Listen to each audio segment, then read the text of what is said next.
There's something I need to tell you. That thing you've been fighting, that pattern, that lie, that version of yourself you've been dragging around for years, that's not who you are. It may feel like you. It may have been with you for so long you don't remember life without it, but it's not you. God did not create you anxious. He did not make you ashamed. He did not make you addicted. He did not build you angry. He did not create you to believe that you are not enough. Those things happened. Those things were learned. Those things were survived. But they are not your identity. And somewhere deep down, you already know this to be true. And that's why there's always been something inside of you that refuses to fully agree with it. Even in your darkest moments, even when you're at your lowest, even when you've acted in ways you wish you hadn't, there was still a part of you quietly saying, "This isn't me." That voice, it matters, because that voice is not shame, it's truth. Shame says, "This is who you are." But truth says, "This is what happened to you. This is what you learned. This is what you started believing." But it is not who you are. There is a difference between identity and injury. And when you have lived with something long enough, you start confusing the two.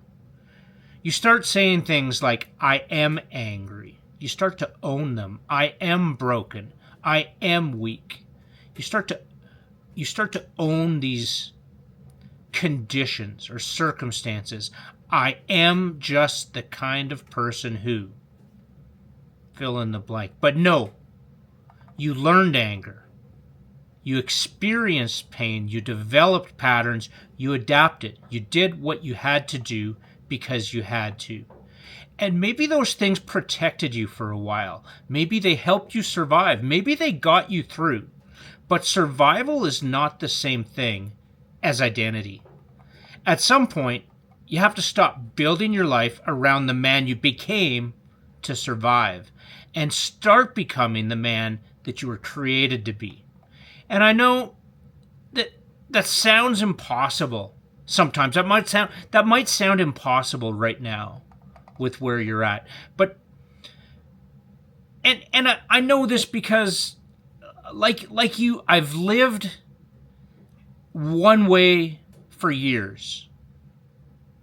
And it starts to feel permanent. And I get that. It feels like this is just how I am. But that's only because repetition has made it start to feel like the truth. It isn't. The strongest prison in the world is the one where the door is open, but you think you belong inside. And a lot of men are living there. Not because God put them there, because somewhere along the way, they started believing the wrong story. That they were too far gone, too damaged, too late. But if there is one thing I know to be true, it's this. God is not interested in who you've been. He is calling out who you really are. Not the version built out of fear, not the version built out of pain, not the version built out of trying to prove something. The real you. The one underneath all of it. The one who is still in there. The one who still wants truth. The one who still wants connection. The one who still wants more. Because that desire in you, that pull towards something better, that feeling that there has to be more to life than this. That feeling that there has to be more to life than what you're living. That's not weakness. That is a memory of who you really are. We keep coming back to this same scripture in Romans. Do not be conformed to this world, but be transformed by the renewing of your mind. Notice what it doesn't say. It doesn't say become someone else. It says be transformed, which means the real you is already there. You are not creating a new man. You are uncovering the one that has been buried underneath the lies, underneath the patterns, underneath the fear, underneath all the strongholds. And that changes everything. Because if this isn't who you are, then you don't have to keep living like it is. You don't have to keep agreeing with the version of you that was built in pain. You can start agreeing with something deeper, with what God says is true. That you are loved, that you are chosen, that you are not alone, that you were made on purpose. And I know for some people this feels hard to believe because that old story has been so loud for so long. But the truth doesn't become less just because you have trouble believing it. The sun still rises, the earth still spins, and who God says you are is still true, even if you have spent years living like it isn't. So maybe this week, instead of asking, what's wrong with me, you ask, what if this isn't who I am?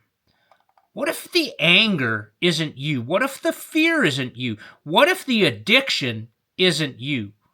What if the shame and guilt that I feel is not who I am? What if those things are just the armor that we learn to wear? And what if for the first time in a long time, you stop calling the armor you? Because you are not the lie. You are not the pattern. You are not what happened. You are the man underneath it.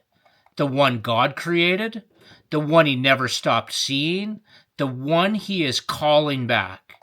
And maybe that is who you've been trying to get your attention. That's who's been trying to get your attention. And maybe that is who has been trying to get your attention this whole time. And we're just getting started.